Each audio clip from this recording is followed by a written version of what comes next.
All right, let's bring in Azra Nomani and Dr. Zuhdi Jasser. To you both, thank you so much for coming on. Azra, these anti-Israel zealots have found a strange ally in the Marxist left inside this country. How dangerous is that coalition? It is so dangerous. And you know, Rob, I was looking at your biography. You graduated at Indiana University, and I'm so happy to be here with my friend Zuhdi because it was 60 years ago at Indiana University that some of our first immigrants came with carrying the flag of the Muslim Brotherhood, creating the Muslim Students Association, and creating this network that I now call the woke army, the Islamists working with the far left in the United States to use our freedoms to dismantle our freedoms.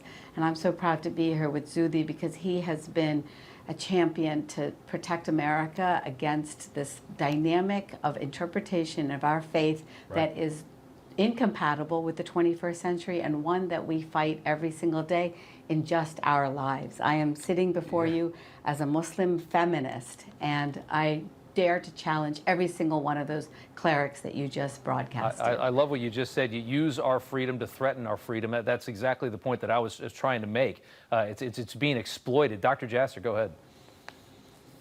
Yeah, you know, we've been screaming from the rooftops ever since 9/11. Ezra and I have testified in front of Peter King at his counter-radicalization hearings as Muslims, saying, listen, there is a threat coming. It's in the streets. It's not only, we were talking about being canceled before it was cool. We were talking about wokeism before anybody knew what it was. We were talking about the red-green axis, as Ezra calls it, the woke army, and the BLM riots that were the anti-Semites, the worst anti-Semites on the planet that were marching, destroying violently our businesses and across the country. And now we see after 10/7 the horrific barbaric crimes done by Hamas, the terrorism done by radical Islamists that's been fueled by Qatar into our universities, fueled by the Saudis, fueled by Iran with movements of billions into the West. And we've been always on defense, never on offense about why we love America, why we love Israel, why the West needs to be saved. And now we're just sort of wondering, oh, this all happened post 10/7. It's been there the whole time. It's been there the whole time. You know, it's terrifying, Azra, to think, you know, I mean, in this country, you know, we've indoctrinated our own people in this country to hate themselves. You know, I mean, the self-loathing inside this country is the most dangerous thing we have. And we look at pretty much anybody that you know, anyone else in the world, and we look to them and we can't criticize. We can't say anything because we carry such tremendous guilt on ourselves, which has all been self-inflicted. I think that is a serious Achilles heel inside this country.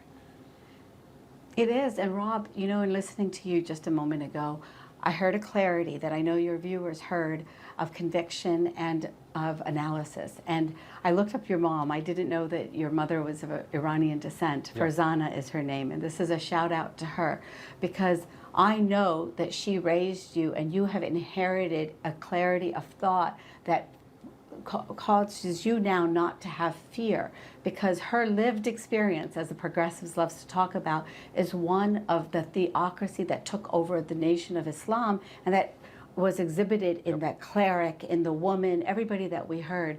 And I'm just going to really quickly, these are just signs, you know. These are the organizations that have been built in America. U.S. Palestinian Community Network, American Muslims for Palestine. And who are they working with now? The Workers' World Party, right? The socialists, the far left, exactly. And what are they creating? Why is it Linda Sarsour was able to get those hundreds of people to Capitol Hill? Because they have these lovely little Palestine toolkits. They use our technologies, our freedoms to subvert America. And that's why we have to have that same clarity of thought that you inherited from your mother, that Zuhdi has taught me, and stand with moral courage for the values in which we love in this country and champion it. Gotta wake up. Gotta wake up. People, I don't think we've lived too well for too long. We don't understand, you know, how ugly it can get and what this threat means. Azra Nomani and Dr. Zuhdi Jasser, thank you both so much. We appreciate it.